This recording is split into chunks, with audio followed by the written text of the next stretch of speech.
This year, Parshat Tetzaveh is also Shabbat Zachor, the Shabbat before Purim, on which we read a special reading in which we are told to remember what the nation of Amalek did to us when we left Egypt. They attacked us from the rear. They had no fear of God. And Hashem tells us always to remember what they've done and that He will destroy their name. This is actually referring to an event that took place in Parshat Beshalach. It was after the Jewish people had come through the Red Sea, when suddenly the nation of Amalek, a distant relative of the Jewish people, attacked us from the rear. And Moshe then said to Joshua, I want you to choose men and go and fight against Amalek. And I'll go up onto this hill, and I'll have on the one side Aaron, my brother, and on the other side I'll have Hur, my nephew, and they will lift up my hands. And I will pray to Hashem. And in that way you will be able to weaken Amalek. And that's exactly what happened. They didn't destroy Amalek, but they were allowed to weaken them. What is this all about? What exactly does Amalek have against us?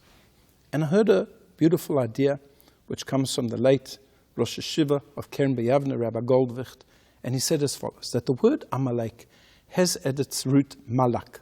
Malak means to snip off, to separate, to sever, but in particular to sever the head from the rest of the body. Amalek can understand Judaism, they can understand Torah, but only intellectually, only something that is theoretical, not something that translates down into the body, into the physical body.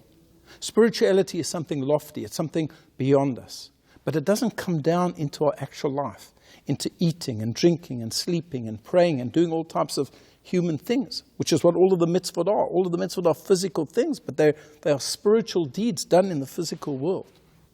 And it's fascinating, says Rabbi Goldwicht, that where did Amalek attack the Jewish people? In Rephidim, a place called Rephidim.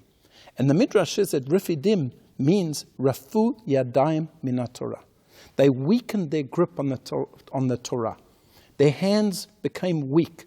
Their hands were weakened on the Torah. It's a strange expression. Why doesn't it say their minds were weak? They stopped studying Torah. What does it mean their hands? But that's precisely the point.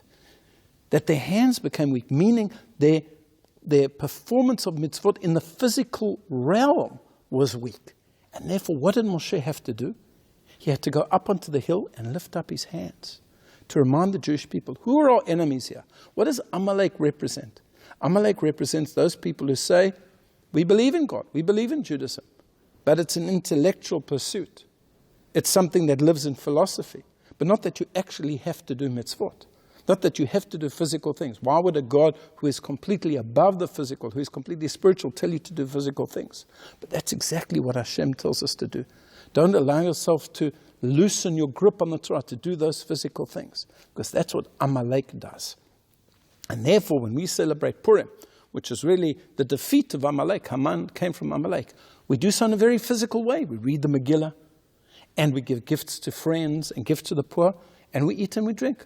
We celebrate in a physical way to show that the mitzvot have to come down right to our toes, right to our fingertips. And in this way we serve Hashem, not just with our minds, but with our bodies. I wish you a Shabbat Shalom.